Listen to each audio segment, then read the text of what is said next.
दिल्ली की मुख्यमंत्री शीला दीक्षित का निधन हो गया। लंबे वक्त से वो बीमार चल रही थीं। शीला दीक्षित ने दोपहर 3:55 पर एस्कॉर्ट हॉस्पिटल में अंतिम सांस ली। उनके निधन पर राष्ट्रपति, पीएम मोदी, गृहमंत्री अमित शाह, रक्षा मंत्री राजनाथ सिंह, राहुल गांधी समेत तमाम दिग्गज नेताओं ने शोक प्रकट किया। पीएम मोदी, सोनिया गांधी, दिल्ली के सीएम केजरीवाल ने शीला दीक्षित के घर पहुंचकर अपनी श्रद्धांजलि दी।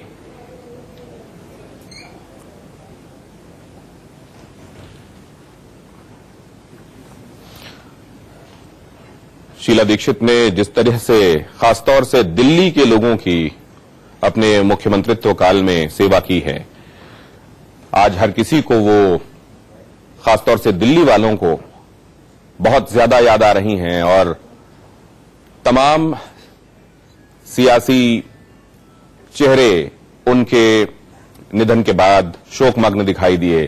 प्रधानमंत्री नरेंद्र मोदी संतप्त परिवार को सांत्वना देने के लिए उनके घर पहुंचे। 15 साल तक दिल्ली की सीएम रहने वाली कांग्रेस की कद्दावर नेता शीला दीक्षित नहीं रही। 3 बार दिल्ली की गद्दी संभालने वाली शीला का राजनीतिक सफर बेहद खास रहा है। वैसे वो पॉलिटिक्स में आना नहीं चाहती थी, लेकिन राजीव गांधी उन्हें सियासत में ले आए।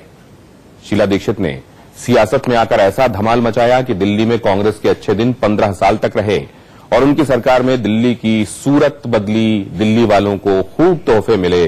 शीला दीक्षित ने खासतौर से दिल्ली की सियासत में वो मुकाम हासिल किया जिसे दिल्ली वाले कभी भूल नहीं पाएंगे। आपको दिखाते हैं दिल्ली की सादगी वाली सीएम शीला दीक्षित का खास सियासी सफर।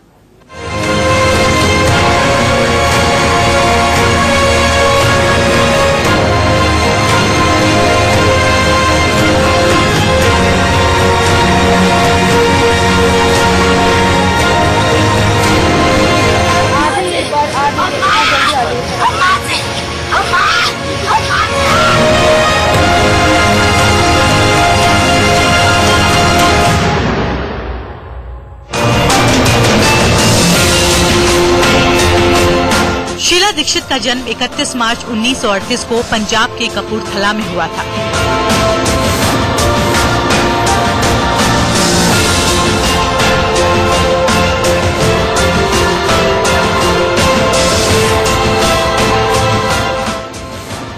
पंजाबी खत्री परिवार में पैदा हुई शीला की स्कूली शिक्षा दिल्ली के जीसस एंड मैरी स्कूल में पूरी हुई।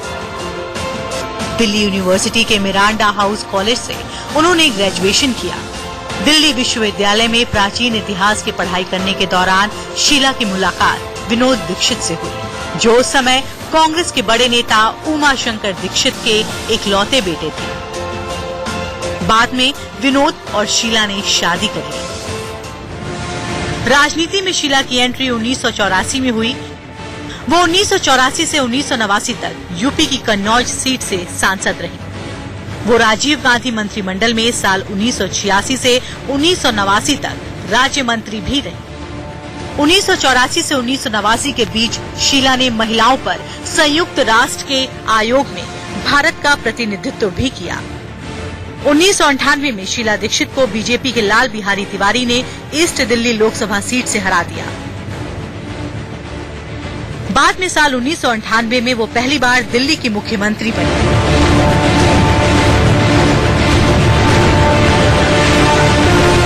उन्नीस में शीला दीक्षित गोल मार्केट विधानसभा सीट से विधायक चुनी गई। 2003 और 2008 में वो नई दिल्ली विधानसभा सीट से चुनाव जीती। शीला दीक्षित लगातार 15 सालों तक दिल्ली की मुख्यमंत्री रही। उनके राज में दिल्ली ने खूब तरक्की की। दिल्ली में मेट्रो से लेकर फ्लाईओवर्स के जाल तक बिछे। शीला के नाम कई उपलब्धियां जुड़ती गईं, लेकिन भ्रष्टाचार के आरोप भी लगे। 2013 के विधानसभा चुनाव में केजरीवाल की पार्टी ने कांग्रेस का सुपड़ा साफ कर दिया। अरविंद केजरीवाल ने शीला को नई दिल्ली विधानसभा सीट से 25,000 से ज्यादा वोटों से मात दी। दिल्ली में हार के बाद शीला ने इस्तीफा दे दिया, लेकिन मार्च 2014 में मनमोहन सरकार ने उन्हें गोवा की राज्यपाल बना दिया। लेकिन चंद महीनों के बाद जब मोदी सरकार सत्ता में आई तो उन्हें इस्तीफा देना पड़ा।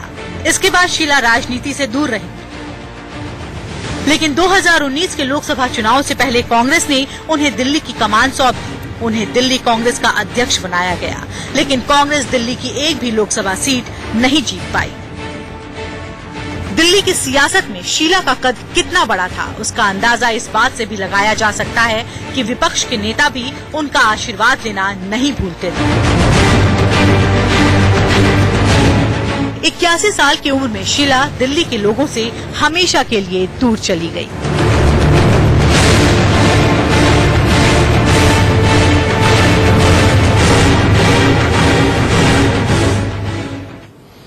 शीला दीक्षित का राजनीतिक सफर ज्यादा तब लोग जानते हैं। लोगों को ये मालूम है कि बतौर दिल्ली के सीएम कैसे उन्होंने 15 साल में दिल्ली की तस्वीर बदल डाली थी, लेकिन उनकी निजी जिंदगी के ऐसे कई किस्से हैं जो शायद आप नहीं जानते होंगे।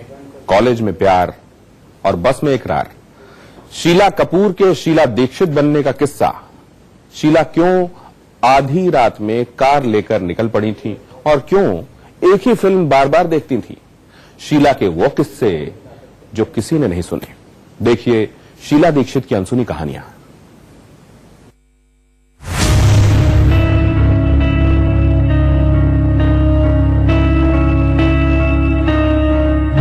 एक 15 साल की बच्ची प्रधानमंत्री जवाहरलाल नेहरू से मिलने उनके 3 मूर्ति वाले घर पहुंच गई। नेहरू को देखकर उन्होंने हाथ हिलाया तो नेहरू ने भी जवाब दिया। उस बच्ची का नाम था शीला कपूर।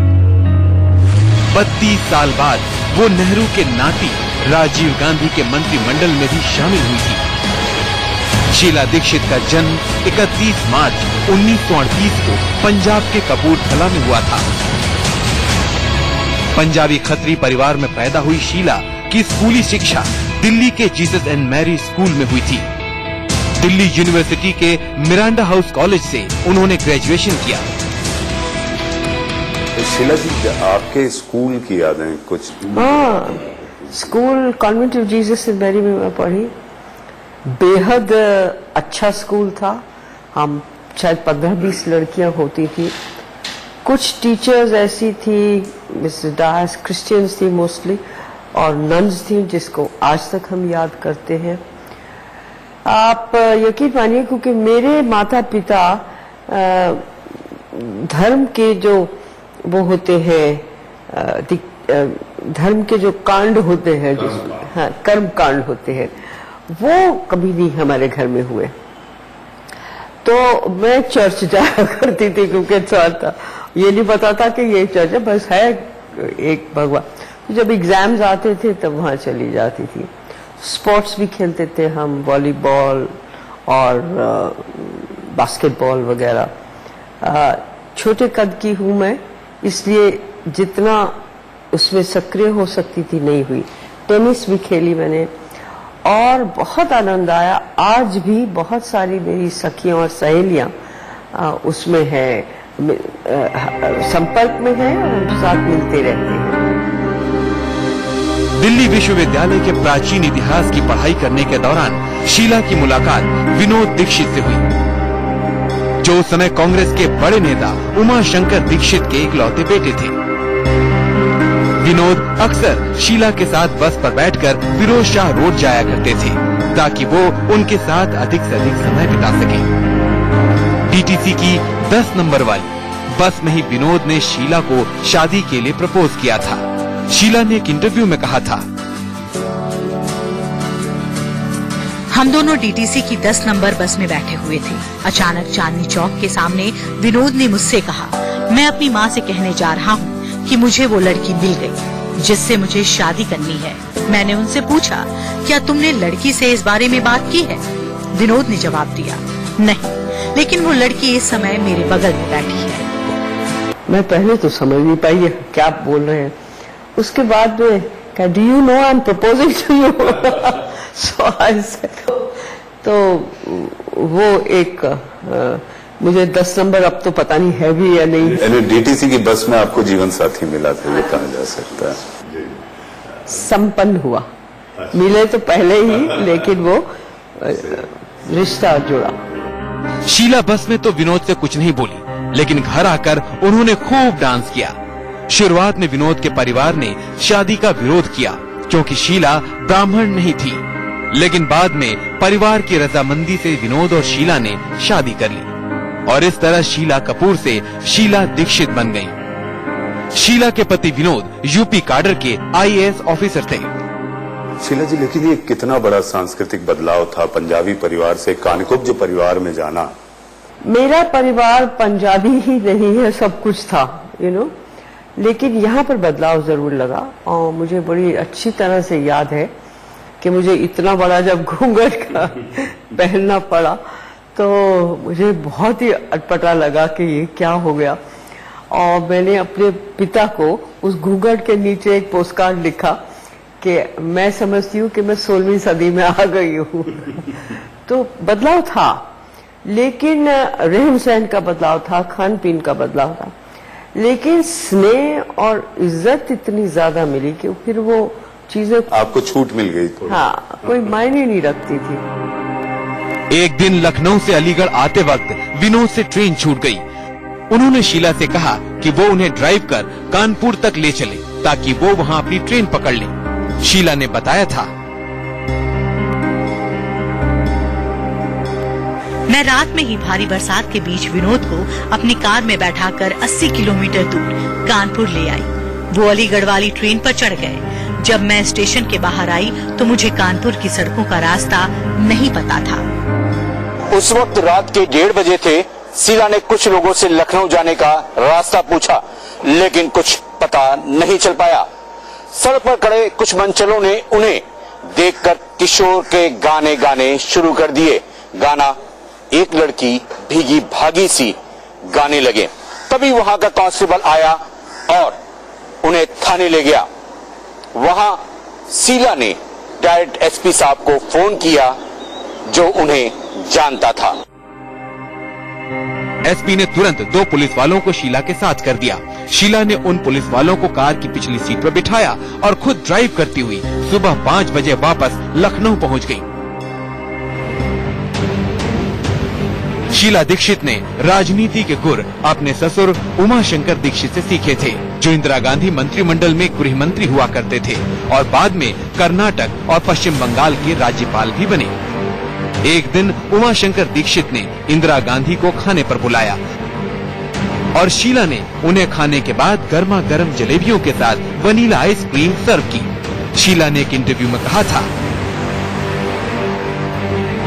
इंदिरा जी को ये प्रयोग बहुत पसंद आया। अगले ही दिन उन्होंने अपने रसोइये को इसकी रेसिपी जानने के लिए हमारे यहाँ भेजा। उसके बाद कई बार हमने खाने के बाद मीठे में यही सर्व किया, लेकिन इंदिरा गांधी के देहांत के बाद मैंने वो सर्व करना बंद कर दिया। इंदिरा की हत्या के बाद कोलकाता से जिस विमान से राजीव गांधी को दिल्ली लाया गया, उस विमान में प्रणब मुखर्जी के साथ शीला दीक्षित भी सवार थी। शीला बताती हैं, इंदिरा जी की हत्या की सबसे पहली खबर मेरे ससुर उमाशंकर दीक्षित को मिली थी, जो उस समय पश्चिम बंगाल के राज्यपाल थे। जैसे ही विसेंट जॉर्ज के एक फोन से उन्हें इसका पता चला, उन्होंने मुझे एक बाथरूम में ले जाकर दरवाजा बंद कर दिया और कहा कि मैं किसी को इस बारे में ना बताऊं। प्लेन में जब राजीव को इंदिरा की हत्या की खबर मिली तो उन्होंने प्रणब मुखर्जी से पूछा कि अब क्या किया जाए। प्रणब मुखर्जी ने उस समय कहा था कि जो सबसे सीनियर मंत्री है उसे अंतरिम प्रधानमंत्री बना देना चाहिए। कहते हैं प्रणब मुखर्जी खुद ही प्रधानमंत्री बनना चाहते थे, क्योंकि उस समय वो ही सबसे सीनियर मंत्री थे। लेकिन जब राजीव ने शीला से इस बारे में बात की तो उन्होंने यही कहा कि शायद प्रणब खुद PM बनने के लिए ऐसा कह रहे हैं। बाद में राजीव ने प्रणब को पार्टी से निकाल दिया था।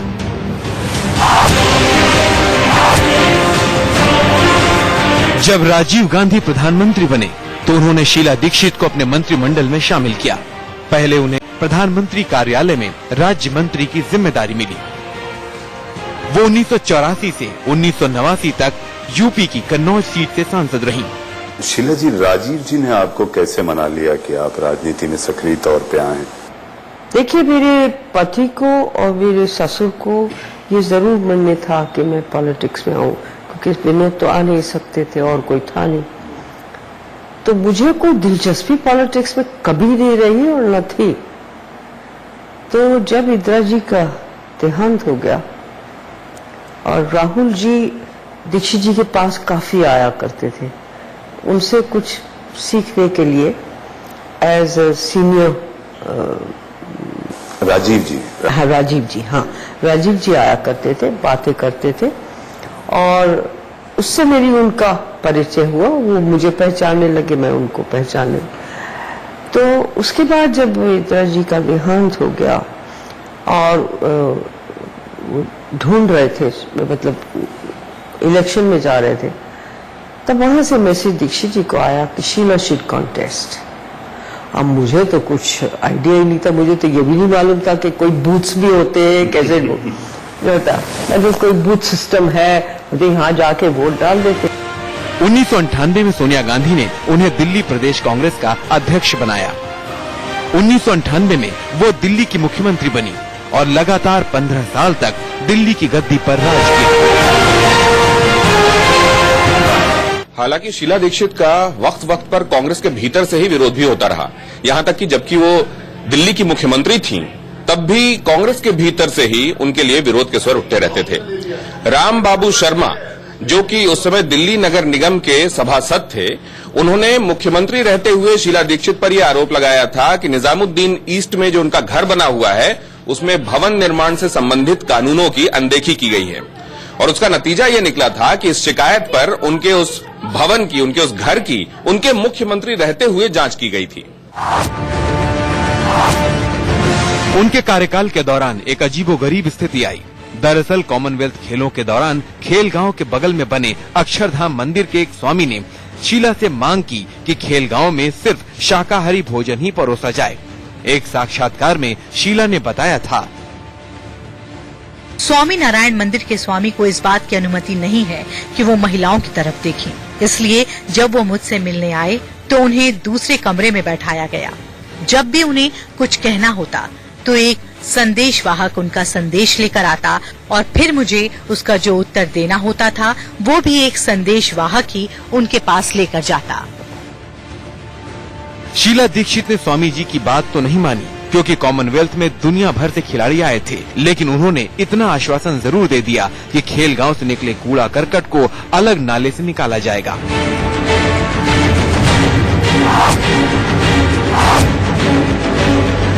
शीला दीक्षित के 2 बच्चे हैं, बेटा संदीप दीक्षित और बेटी लतिका। बतौर मां शीला दीक्षित बेहद स्ट्रिक्ट थी। उनकी बेटी ने एक बार बताया था कि बचपन में जब हम शरारत करते थे तो माँ यानी शीला दीक्षित उन्हें बाथरूम में बंद कर दिया करती थी। शीला दीक्षित को पढ़ने के अलावा फिल्म देखने का भी बहुत शौक था। एक जमाने में वो शाहरुख खान की बहुत बड़ी फैन थी। उन्होंने दिलवाले दुल्हनिया ले जाएंगे इतनी बार देखी कि घर वाले परेशान हो गए थे। इससे पहले वो दिलीप कुमार और राजेश खन्ना की बड़ी फैन हुआ करती थी। शीला संगीत की भी दीवानी थी। शायद ही कोई ऐसा दिन बीतता हो जब वो बिना संगीत सुने बिस्तर पर जाती थी। अब वो हमेशा के लिए सो चुकी हैं, लेकिन उनकी यादें संगीत की तरह दिल्ली की फिजाओं में गूंजती रहेंगी।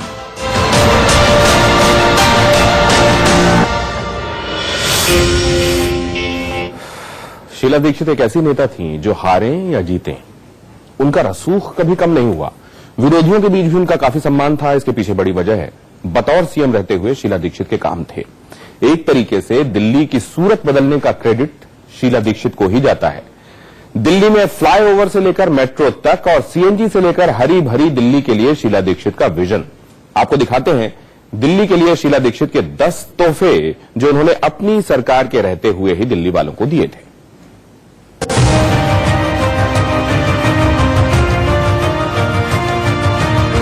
चेहरे पर मुस्कान, सादी साड़ी और दिल्ली के लिए हर वक्त कुछ करने का जज्बा। फिर वो चाहे सत्ता में हो या ना हो, उन्हें फर्क नहीं पड़ता था। उनका दिल दिल्ली के लिए धड़कता था, हो भी क्यों ना। शीला दीक्षित ने दिल्ली में जो काम किया वो आज भी मिसाल बने हुए हैं।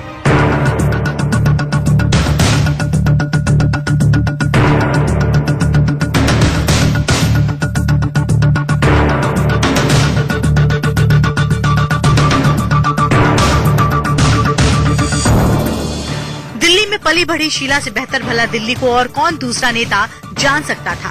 दिल्ली की गली गली तक के बारे में शीला दीक्षित जानती थी और उनका यही तजुर्बा खूब काम आया जब शीला दीक्षित पहली बार दिल्ली की मुख्यमंत्री बनी।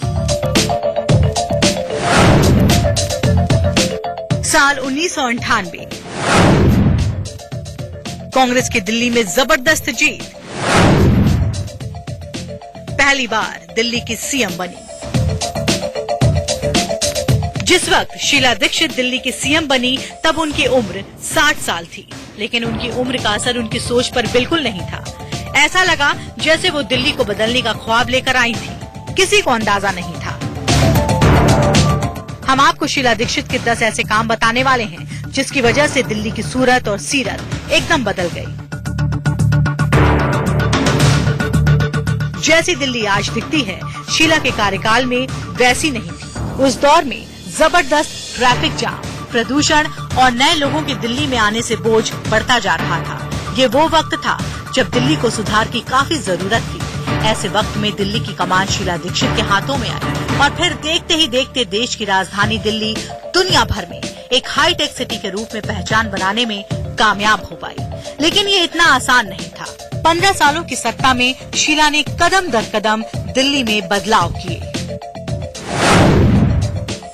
दिल्ली ट्रैफिक के बोझ के तले दबती जा रही थी। ऐसे में जरूरत थी एक ऐसे विजन की जो दिल्ली को ट्रांसपोर्ट का एक नया विकल्प दे सके।